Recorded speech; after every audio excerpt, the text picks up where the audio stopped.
که آشغالاشو هر روز من میریزم، ولی هنوز نه اسممو شنیده، نه ریختمو دیده. هیچ وقت این خیالش نبوده، دستم پر یا خالی بوده، واسه سفره بچه هم چی دارم. روزگاری بی مروت، مالا ماله از مرارت، روزگاری لعنتی که باید تیر و روشه. همیشه میگن صبر و اطاعت، منتظر باشه کم قناعت، درست میشه حالا پولی در کار نیست.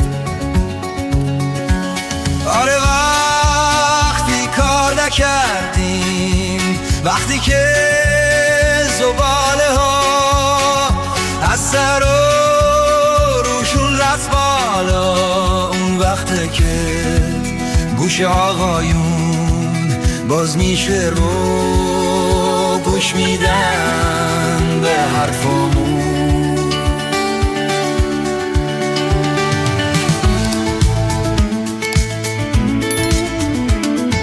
وقتی به ما میگن قناعت، میکنن هستی ما رو وارد، سور و ساعتشون به راه کارشون معطل نیست.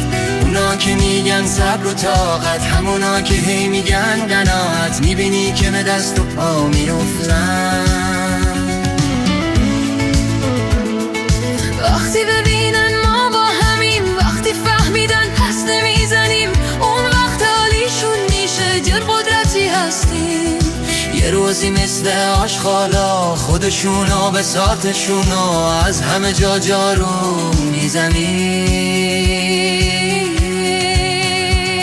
آره وقتی کار نکردیم، وقتی که زباله ها از سر و روشون رفت بالا، اون وقته که گوش آقایون باز میشه و گوش میدن به حرفامون.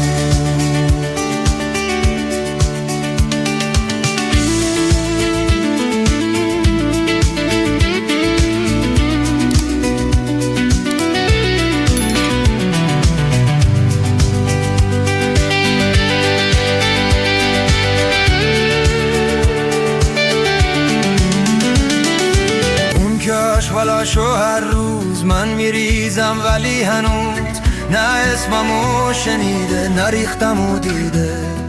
هیچ وقت این خیالش نبوده، دستم پر یا خالی بوده، واسه سفره بچه هم چی دارم. روزگاری